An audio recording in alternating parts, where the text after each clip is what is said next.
This is the Jingling Imperial Concubines Cemetery, the largest burial ground for Imperial Consorts in Chinese history.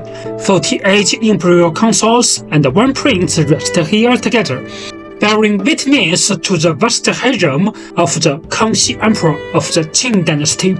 In this extraordinary place, what other thrilling and dramatic stories once unfolded? The Kangxi Emperor was one of China's most outstanding monarchs of the 17th and 18th centuries.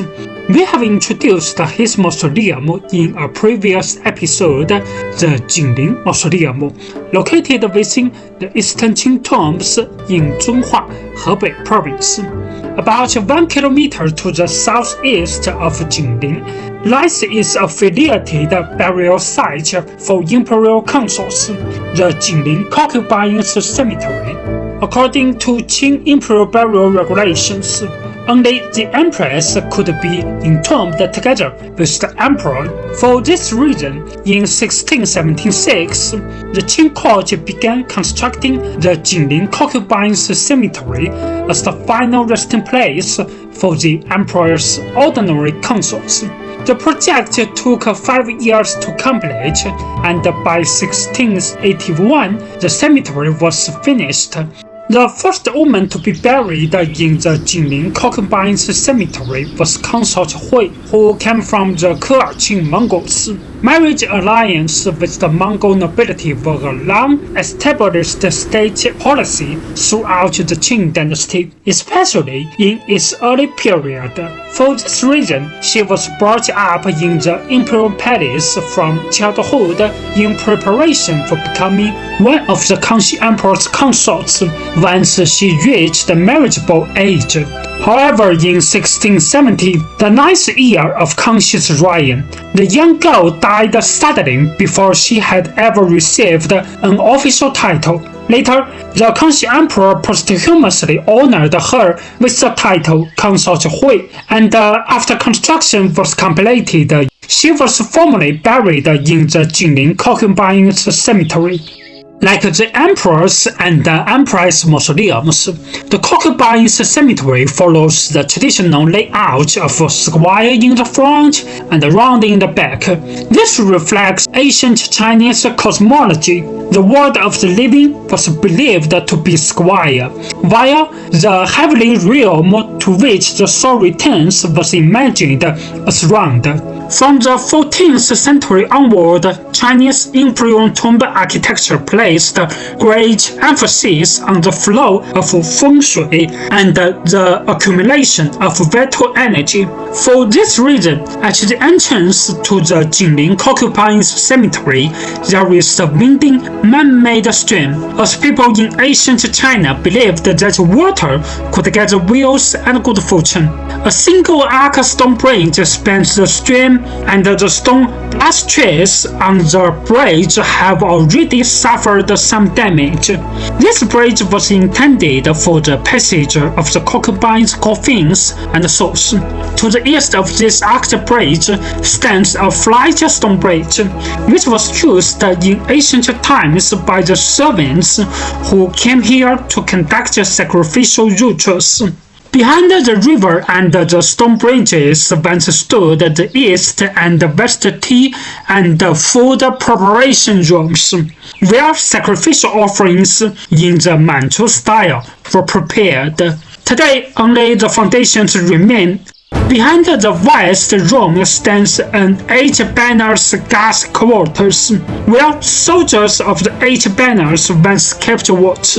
Today, modern security personnel guard the site instead. What is unusual, however, is that a second modern guardhouse of roughly the same size has also been built beside it, clearly indicating that security has been reinforced. Why is protection here so unusually strict? Now, let us move closer to the sacrificial area for a better look. Just beyond the main gate of the tomb principate, the Gate of Long'an, or the Gate of Eminent Favor, stood the principal sacrificial hall of the cemetery, the Hall of Long'an. Unfortunately, this hall has already collapsed. It was originally a structure with grey glazed roof tiles and red doors and windows. Yet, on its foundation today, we can still see 3 similar pedestals. In the past, these were the places where the spirit tablets of the 48 Imperial Consorts were enshrined. These 48 Imperial Consorts formed a vast area of burial mounds behind the hall, arranged around the tomb mound of Consort Shunyi at the center of the layout. The closer a mound stood to the center, the higher the rank of its occupant. The row centered on Consort Shunyi, together with several of the mounds in front, was composed mainly of women holding the title of consort. Above this rank were empress and the imperial noble consort, whose tombs were located elsewhere. The tomb mound beside that of Consort Shunyi belonged to noble consort Wenxi, the only occupant here to hold the rank of noble consort.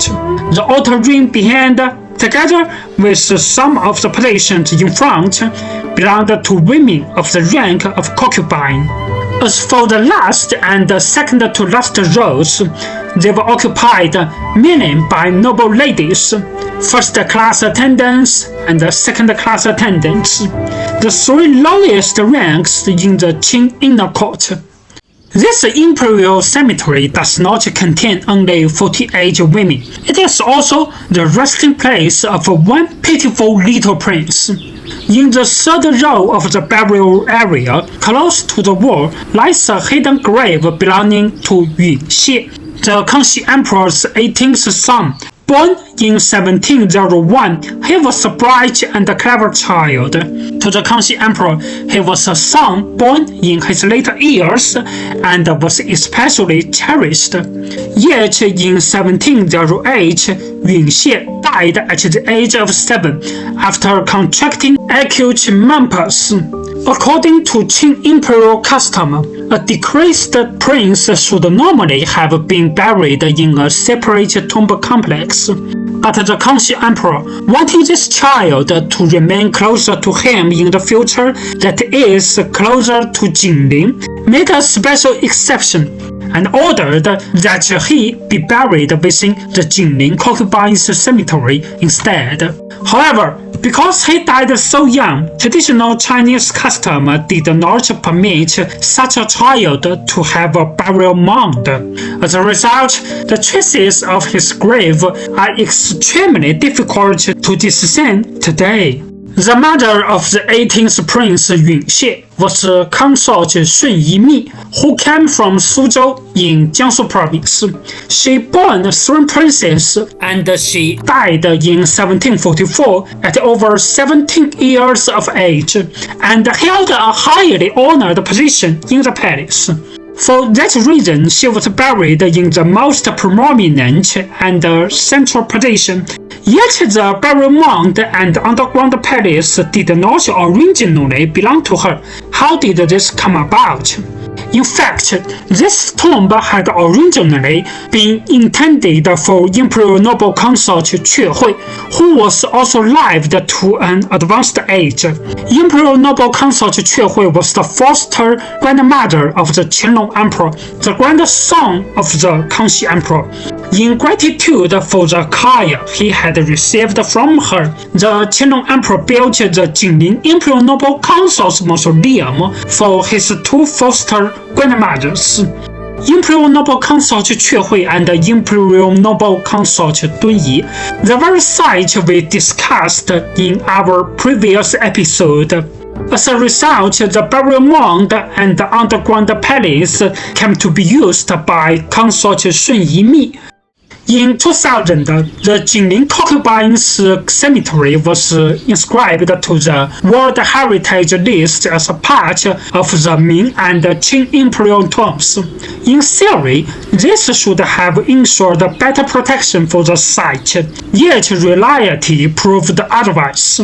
To the east of the burial mound of Consort Shunyi stands the mound of noble consort Wenxi. She was the younger sister of Empress Xiao Zhaoren and died in 1694.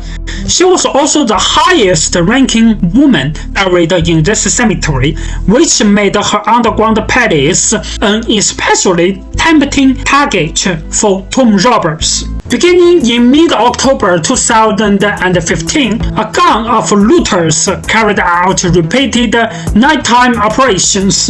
They climbed over the walls of the cemetery under cover of darkness and began digging a tunnel into the tomb.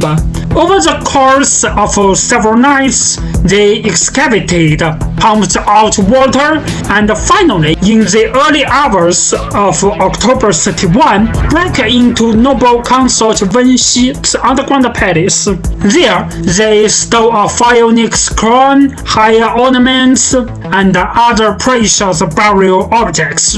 Because the Jingling Concubines Cemetery lies in a low-lying area where water easily accumulates, the gang even brought professional equipment, including a water pump, gas masks, and walkie-talkies. Yet the drama of this case did not end there, as the tomb robbers attempted to flee with the stolen artifacts. Another group had already been waiting outside, hoping to rob the robbers themselves. On that very night, patrol guards also noticed unusual activity inside the cemetery. The looters panicked and fled, leaving behind some of the stolen objects at the scene. Police then launched a rapid investigation. Within about a week, that all 12 stolen artifacts had been recovered, and the suspects were taken into custody one after another. After this shocking case, security at the Jingling Concubines Cemetery was significantly strengthened. The number of guards was increased from 2 to 8. Electronic surveillance and protective fence were added. That in turn explains the additional security facilities we mentioned at the beginning of this film. May those buried here remain in peace forever. If you would like to discover more stories about Imperial China, welcome to subscribe.